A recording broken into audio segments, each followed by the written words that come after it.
தங்கம்ங்கிறதுக்கு மேலே எவ்வளோ டிமாண்ட் இருக்குன்னு பார்த்துங்க. அதாவது ஒரு மைண்டில் ஒரு கனிம வள இடத்துல வந்து ஒரு 8 அதாவது நல்ல வளமான தங்க மைனாக இருந்ததுன்னா 1 கிராம் மண்ணில் 0.8 கிராம் வரைக்கும் கோல்டு எடுக்கலான்னு சொல்கிறாங்க. அப்படி எடுக்கப்பட்ட ஒரு மைனை ஒருத்தர் பிடிச்சிட்டாருன்னா அவர் வந்து 100 ரூபாய் மதிப்பிலான தங்கத்தை எடுத்தாருன்னா அவருக்கு ஆக போகிற செலவு வெறும் 20 ரூபாய் தான். 80 ரூபா ப்ராஃபிட். 80 ரூபா ப்ராஃபிட். தட் மீன்ஸ் 400 மடங்கு ப்ராஃபிட். அவ்வளோ அவர் எவ்வளோ டன் எடுக்கிறாரோ 400 மடங்கு ப்ராஃபிட் பார்ப்பார். 400 மடங்கு அதிகமாக அந்த பொருளுக்கு விலை நிர்ணயிக்கப்பட்டிருக்கு. இப்போ ஒரு 20 ரூபாய் தான் அதுக்கு செலவாகும், ஆனால் மார்க்கெட்டில் டிமாண்ட் அதிகம். ஸோ ப்ரைஸுக்கும் மதிப்புக்குமான டிஃப்ரென்ஸ் இதுதான். ஒரு பொருளை வந்து நீங்கள் 20 ரூபாய் செலவு பண்ணி செய்யலாம், ஆனால் மார்க்கெட்டில் வந்து அதை வாங்குறவங்க அதிகமாக இருக்கும்போது உங்களுக்கு டிமாண்டில் வந்து அது ஊதி பெருசாகிடும்.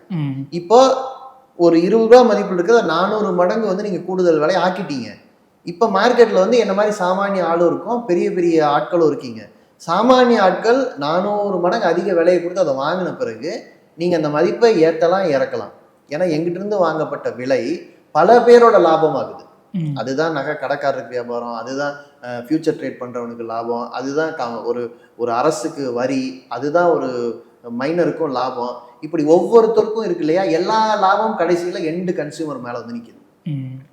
அப்போ இவ்வளவு ஊதி பெரிதாக்கப்பட்ட மதிப்பை எப்போ அதான் தங்க மதிப்பு குறையாது, ஆனால் அதுக்கு மேலே நீங்கள் கட்டமைச்ச எல்லா மதிப்பும் மேலே கீழே ஏறி இறங்கும்.